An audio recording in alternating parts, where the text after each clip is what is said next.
Film ऐसी बनाई गई है कि पहले ही दिन फिल्म ने भारतीय फिल्म के पिछले 113 सालों के रिकॉर्ड को सीधे तौर पर ध्वस्त कर दिया है।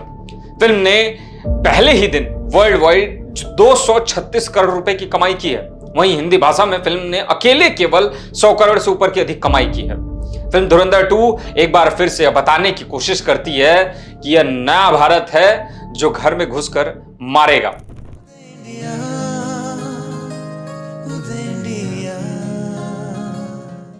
पिछले वर्ष दिसंबर में रिलीज हुई फिल्म धुरंधर की शुरुआत कांधार हाईजैक जैसे झकझोरने वाले प्रसंग से हुई थी। उसी कथा को आगे बढ़ाते हुए धुरंधर द रिवेंज यह स्पष्ट करती है कि बदलते समय के साथ भारत की सोच और रणनीति भी बदली है। जी हां, फिल्म बॉक्स ऑफिस पर लग चुकी है। फिल्म रिलीज होते ही कई बड़े कारनामे भी कर चुकी है। जी हां, फिल्म ऐसी बनाई गई है कि पहले ही दिन फिल्म ने भारतीय फिल्म के पिछले 113 सालों के रिकॉर्ड को सीधे तौर पर ध्वस्त कर दिया है। फिल्म ने पहले ही दिन वर्ल्ड वाइड 236 करोड़ रुपए की कमाई की है। वहीं हिंदी भाषा में फिल्म ने अकेले केवल 100 करोड़ से ऊपर की अधिक कमाई की है। फिल्म धुरंधर 2 एक बार फिर से बताने की कोशिश करती है कि यह नया भारत है जो घर में घुसकर मारेगा।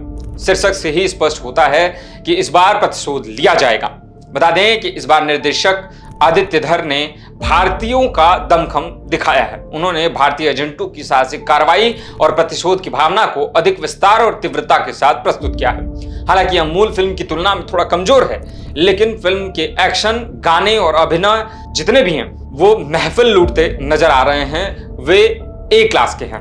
अब जानते हैं कि क्या है फिल्म की कहानी। तो जान लें कि धुरंधर के एक दृश्य में अजय सान्याल यानी कि आर माधवन जो भूमिका निभा रहे हैं, घायल हो इसलिए घातक हो, यह बात जसकीरत सिंह रांगी उर्फ हमजा अलीम मजारी जो कि रणवीर सिंह भूमिका निभा रहे हैं उनसे कहते हुए नजर आते हैं। धुरंधर द रिवेंज का आरंभ जसकीरत के अतीत से होता है, जिसकी वजह से वह घायल है।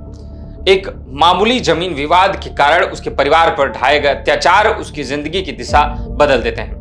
यहां से कहानी साल 2009 के पाकिस्तान के कराची स्थित ऐतिहासिक इलाके लियारी में पहुंचती है, जहां बलूच गैंग के सरदार रहमान डकैत यानी कि जो कि अक्षय खन्ना जिस भूमिका को निभा रहे थे उनको सुबरते खाक करते हुए दिखाया जा रहा था। क्योंकि पहले पार्ट में के अंत में जो रहमान डकैत रहते हैं उनकी जो हत्या है वो हमजा के द्वारा कर दी जाती है। अब इस पार्ट में दिखाया गया है कि उनको किस तरीके से सुबरते खाक किया जाता है। उसके बाद हमजा यानी कि रणवीर अपनी चतुराई और रणनीतिक सोच से परिस्थितियों को अपने पक्ष में मोड़ते हुए स्वयं लियारी के सर्वे सर्वा बनते हुए दिखाई दिए गए।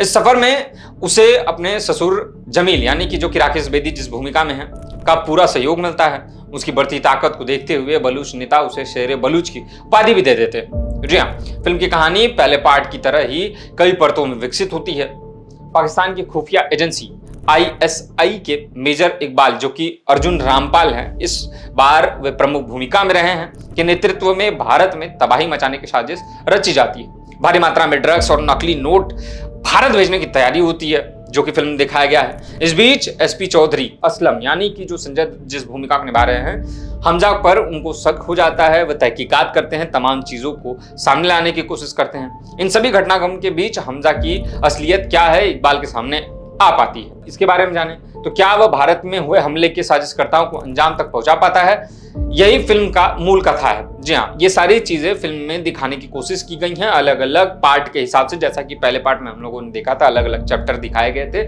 उसी तरीके से इस पार्ट में भी अलग अलग चैप्टरों को दिखाया गया है। इसके अलावा अगर हम बात करें कि आदित्य धर का निर्देशन कैसा है, तो बता दें कि आदित्य धर लिखित और निर्देशित इस फिल्म में कई ट्विस्ट और टर्न हैं जो दर्शकों को बांधते रखते हैं। जी हाँ, इस बार भी उन्होंने कहानी को 6 अध्यायों में बांटा है। इसमें ईर्ष्निंदा, नकली नोटों का कारोबार, भारत में नोटबंदी, भारत को तबाह करने की साजिशें, पाकिस्तानियों का साथ देने वाले स्थानीय राजनेता, उरी हमला, राम जन्मभूमि फैसला, बलूच नेताओं की भागीदारी जैसे विषय शामिल किए गए।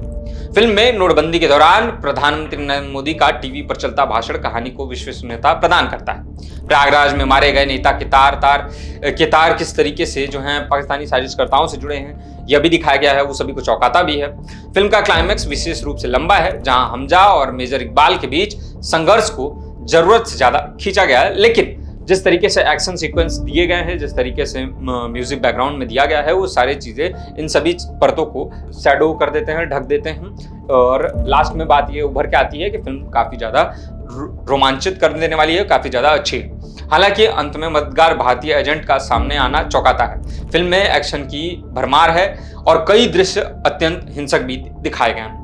संगीत की बात करें तो बैकग्राउंड स्कोर प्रभावी है और कहानी के साथ सटीक बैठता है। जी हाँ, पुराने लोकप्रिय गीत जैसे तम्मा तम्मा, ओए ओए और बाजीगर ओ बाजीगर फिल्म के जैसे गाने जो हैं वो सुनाई देते हैं। एक अलग भावनात्मक जुड़ाव पैदा किया गया है गानों के माध्यम से। हालांकि पहले भाग की तुलना में इस बार मौलिक संगीत उतना प्रभावशाली नहीं बन पाया, लेकिन गाने फिर भी अच्छे हैं, एक्शन के हिसाब से मेल खाते हुए नजर आ रहे हैं। फिल्म की सबसे बड़ी कमजोरी इसकी अवधि है। जी हाँ, फिल्म काफी ज्यादा लंबी है, यानी कि 3 घंटे 55 मिनट के राउंड ये पिक्चर है, यानी 229 मिनट की अवधि को 2.5 घंटे में समेटा जा सकता था। इसके बावजूद निर्देशक की यह सराहना करनी होगी कि उन्होंने गहन शोध के साथ इतने जटिल घटनाक्रमों को एक सुसंगत तरीके से, एक सुव्यवस्थित तरीके से, एक सरलता के साथ जो है प्रस्तुत किया है, लोगों को बिठा के रखने की कोशिश की है, जो कि उसमें निर्देशक जो है वो आदित्यधर सफल भी हुए हैं, क्योंकि फिल्म लोगों को बांध कर रखती है अंत तक। क्या है, क्या चीजें नहीं है, अंत में क्या होगा, ये सारी चीजें लोगों को बांध कर रख रही हैं।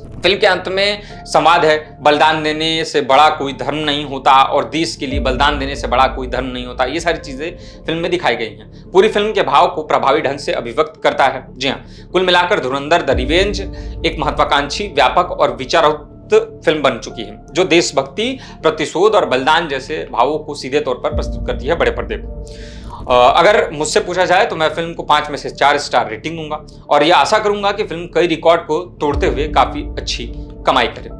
आज की इस कड़ी में बस इतना ही, और भी खबर के लिए देखते रहिए उदय इंडिया डिजिटल को। धन्यवाद।